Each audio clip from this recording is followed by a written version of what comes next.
and welcome back to another episode of the Ram Rundown, where we bring to you the latest sports, school events, and of course, a little bit of fun. My name is Victoria Cobino. And my name is Jacqueline Perez. Today's lineup is packed with everything from exclusive sports interviews to some April Fools mischief. So let's get started.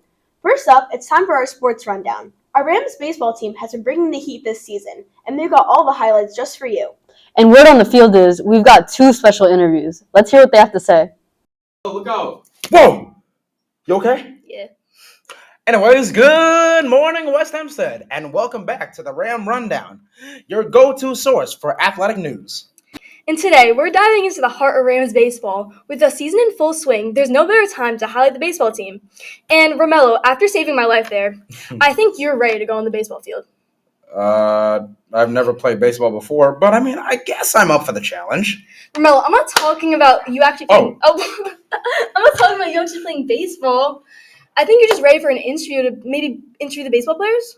Oh, well, say less. Let's go ahead and talk to the players. All right, everybody. So, who am I here with today? Jonathan Ofondo. Nice to meet you, brother. Nice to meet you, sir. Now, how many years have you been on the varsity baseball team? This is my second year playing on the varsity team.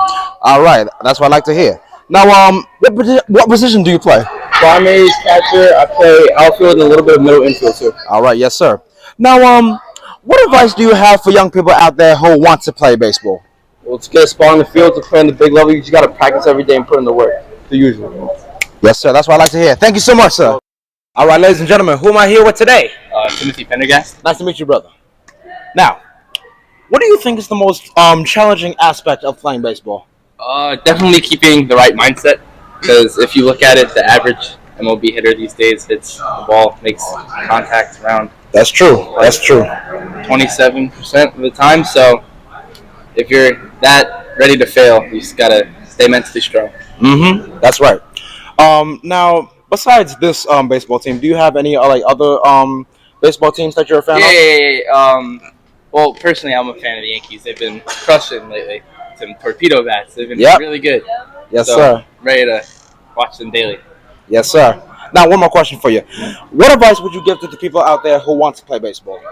It might be slow at first, but as you learn the game, you start to pick up on them slow tendencies, and you really dive into them and just learn to love it. Like, it's a nice slow game. It's like chess.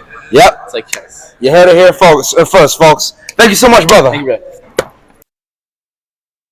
So, how's your interview with the baseball boys? It was pretty good, but I think we should see what their coach, Mr. Bauer, has to say. Hey guys, so I'm here with Mr. Bauer. I'm Ariana, and I just have a couple questions for him about the West Hempstead boys baseball team. So, first off, how long have you been coaching the baseball team? Well, I took over the varsity program 4 years ago, and before that I did JV twice.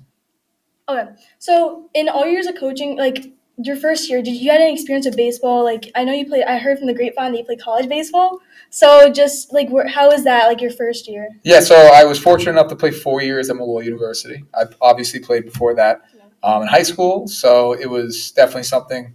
When I was in college, going to school to be a teacher, I knew that in the future I wanted to be a part of a baseball program. Yeah, that's amazing. So you always want to be like a coach, coaching. That was like your thing. Yeah, of course. Yeah. So, has there been any new improvements since you've been coaching baseball, like with training, with your athletes or anything? Yeah, so the last 2 years we've been able to use Common Sense Baseball out in Westbury, state-of-the-art facility, and the kids love going there. We get to hit off the machines, throw bullpens. So during the winter, it's a really good time. That sounds amazing. Well, thank you for coming. That's all. Bye. Well, that wraps up the sports rundown. Back to you, Jackie and Victoria. Now, we couldn't let April Fool's Day pass without a few pranks, so we went around asking students some interesting questions. We had people give us random words to create a completely ridiculous story. Let's just say things got a little unexpected. And a little weird. Let's go take a look. Welcome back to Walk and Talk. I'm Lily. And this is Hillary. And today we're going to be reading an April Fool's Day book written by our Rams. 1. Brilliant. Thank you. Day, I was walking my Purple. pet forest when mansions, cribs, yachts, mad people. started flying from the sky. I called my friend, Michael Jackson. and she said one just landed right on her. Pineapple. There was raining Parks. as well, and they were just going everywhere. My Chinchilla. started Typing. and catching States. with his mouth to eat.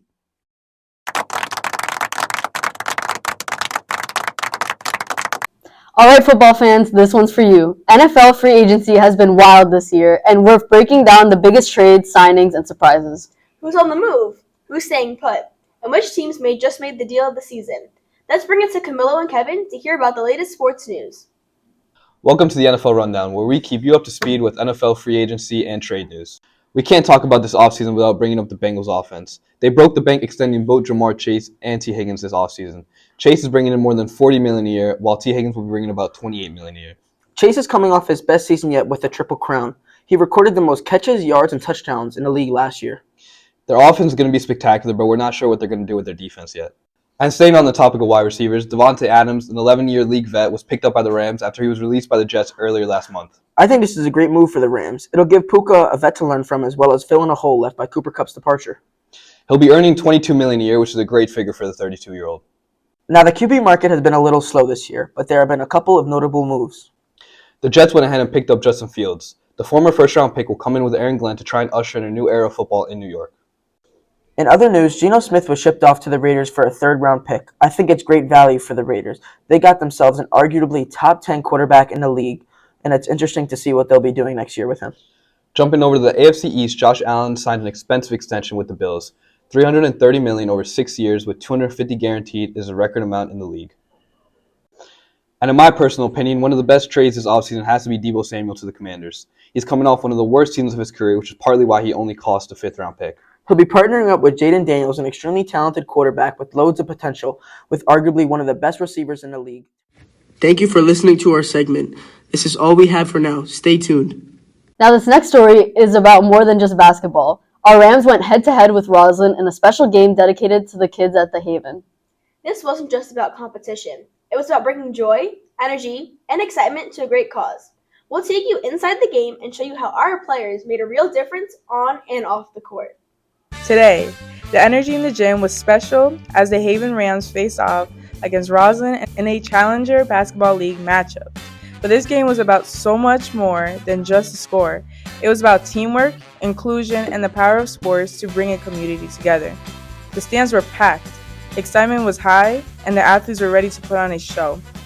The Challenger Basketball League gives athletes with special needs the opportunity to experience the thrill of competition, the joy of teamwork, and the support of a community that truly believes in them. Every dribble, every pass, and every shot was met with cheers, encouragement, and the kind of energy that makes sports so magical.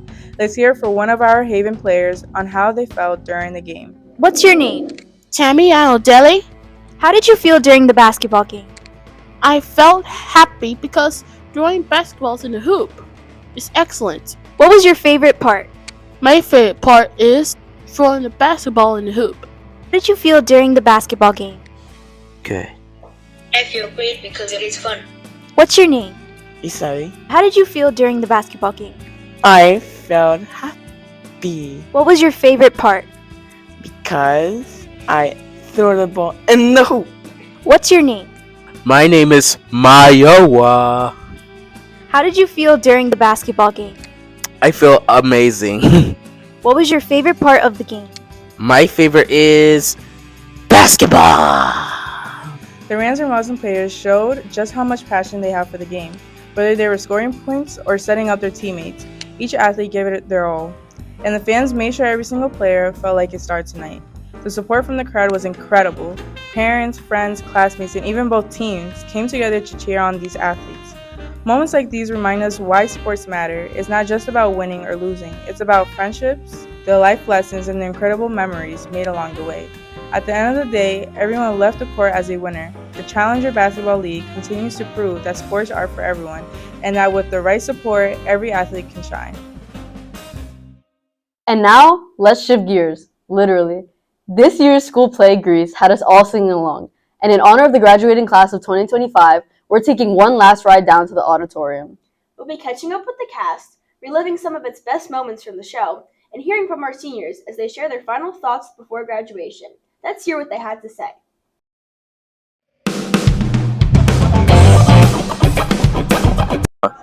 So my name is Ibrahim Abdurrahman. I'm in the 12th grade, and I've been doing drama club here ever since I moved, so that's about 3 years now. And I've been doing drama in my life since about the 4th grade, which is 8 years. What was your role in the play, and how did you enjoy it? I played Danny Zuko, and it was really fun because I got to do a lot of homework for the character. Studying John Travolta was a lot more challenging than I was expecting, but laying it out all on the stage, doing all the dances and songs and scenes and everything was just great. What was your favorite scene this year to film? Ooh, favorite scene?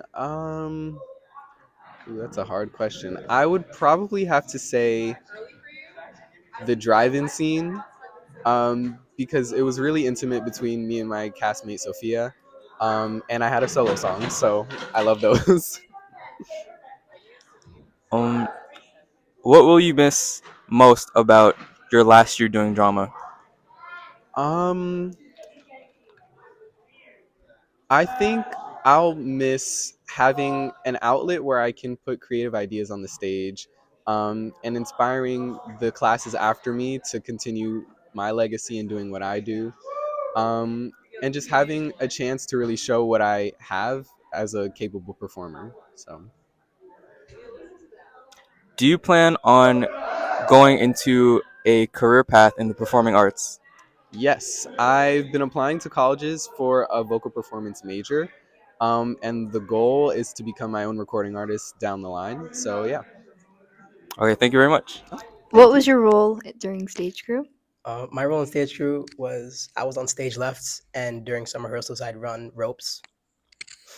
Did you enjoy it? I thought ropes was really fun. You know, I had some experience with it, with the middle school play of High School Musical, but I really got my feet wet with Grease. How long would you say your rehearsals usually lasted? I want to say they started right after school, usually at 3 o'clock, and they'd usually end at 5 or 6. But I'd say the latest we've ever stayed would be like 8 o'clock. How do you feel? How did you feel on each night knowing that it's your last play in West Hempstead? I feel like every night leading up to the last night was like bittersweet. Like, oh, this is the last one. You know, got to make it good, right? I feel like that's what went through every senior's mind. Well, that's what I'd like to think. But I feel like the first night was the least emotional, and the last night was the most emotional. Did you have a favorite song and/or dance? Had to say, my favorite song was Hand Jive, and my favorite dance was also Hand Jive. It's so fast, and like I don't know how they did that. Well, what do you think you're going to miss the most about being a senior in West Hempstead drama? I'm definitely gonna miss the people, because like every day in drama, usually the stage crew and the drama production they'd be separate, but when they would put it together, like all the energy and like all the happiness and like it was all just come together and then make it really nice. That's all for today, Rams. Thanks for hanging out with us. We'll be back next time with even more news, sports, and surprises. Stay on the lookout for more episodes. Have a great day, West Hempstead.